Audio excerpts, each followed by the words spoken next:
I've been living with my roommate Sarah for 2 years, and honestly, it's been pretty smooth sailing until recently. She's always had a flair for the dramatic, but nothing I couldn't handle.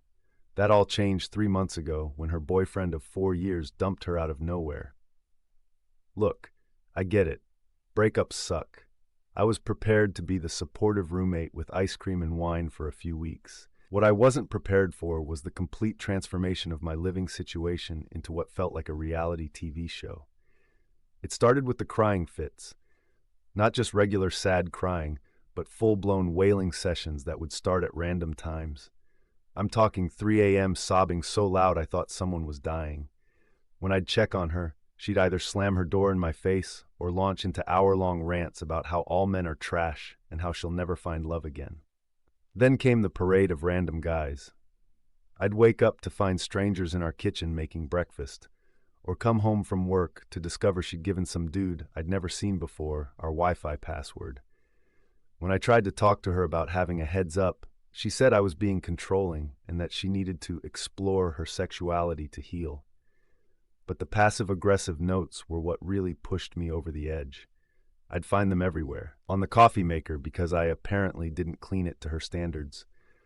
On my bedroom door because I was breathing too loudly during her morning meditation sessions.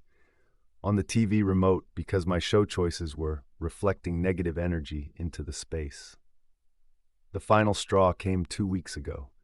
I came home to find she'd rearranged all the furniture in our common areas without asking, and when I questioned it, she had a complete meltdown. She started screaming about how I didn't understand her trauma and how I was unsupportive.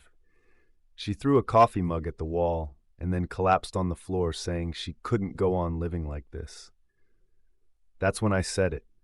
I was exhausted, frustrated, and honestly worried about her mental state. I told her, Sarah, I think you should get therapy. This isn't healthy for either of us, and a professional could actually help you work through what you're going through. She looked at me like I'd just solved world hunger. She stopped crying immediately and said, "You're absolutely right. I need professional help." I was relieved.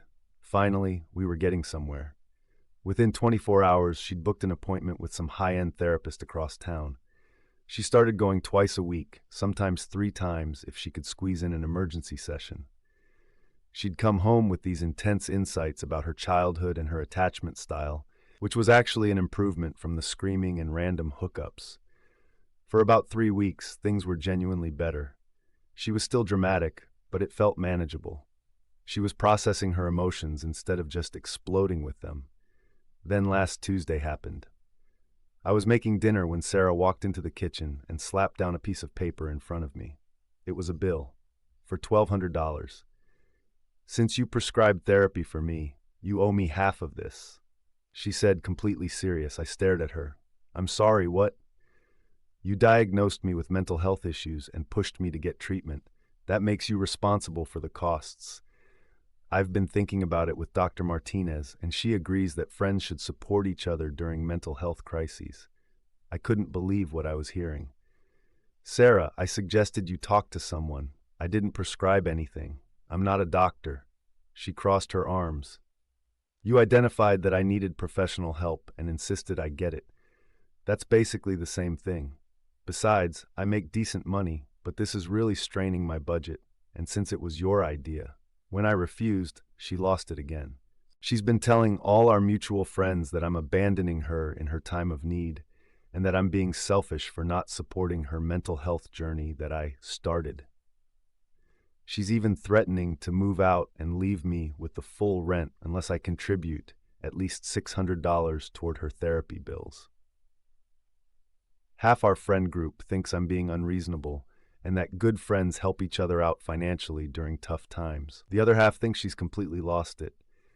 AITA for refusing to fund therapy I prescribed according to my unstable roommate.